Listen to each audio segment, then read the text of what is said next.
Who do you think is responsible for what happened last night? This isn't a question of two different narratives. I think what we need to really reflect on here is the fact that 25 hospitals have been ordered to evacuate by Israel. Al-Ahli hospital has already been struck a couple of days ago by a smaller missile. And there has been very clear warnings that have been given to hospitals that they are going to come under attack.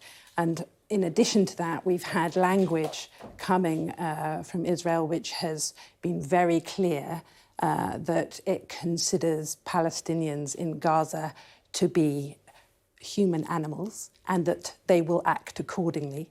And they have also said that Gaza will never be the same and that they intend to eliminate everything.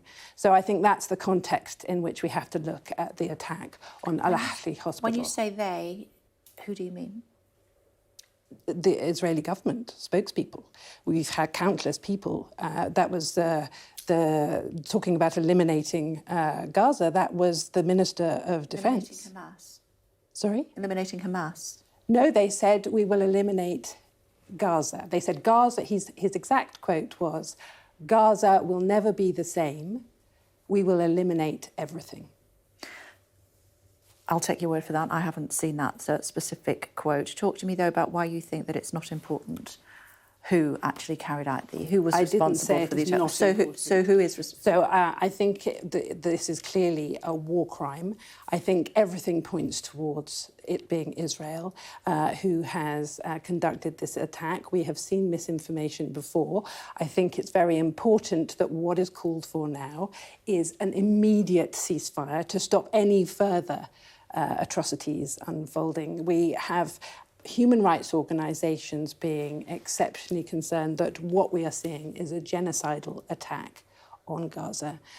And we know that misinformation has come from Israel with previous attacks. We saw in the case of Shireen Abu Akleh that there were out-and-out denials that it was an Israeli soldier that had shot and killed her. Then it was that she was caught in the ceasefire. And finally, there was an admission that it had indeed been an Israeli sniper who had shot and killed her, but that no action would be taken. So I think we need to look at it in that context and ensure that regardless of who carried out that attack on Al-Ahli hospital, a ceasefire has to be called for now, and any war crimes have to stop. Likelihood of that happening, in your opinion?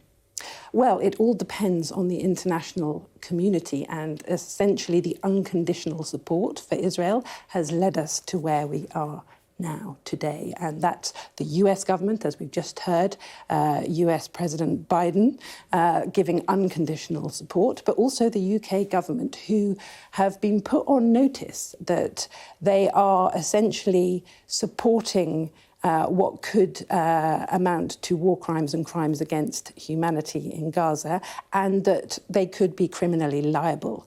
So we've seen both the government, the UK government, and the opposition coming out in full support of Israel's, as they say, right to defence. Within international law is what they Well, say. they said that, but they also supported in the same breath, we heard Keir Starmer support the complete siege on Gaza, which is against international law.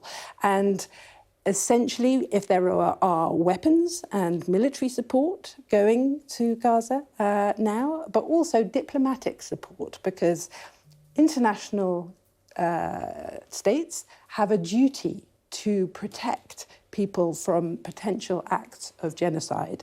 And we are now hearing very clear claims that what we are seeing is essentially an impending genocidal assault on Gaza, and international states have a clear duty to prevent that.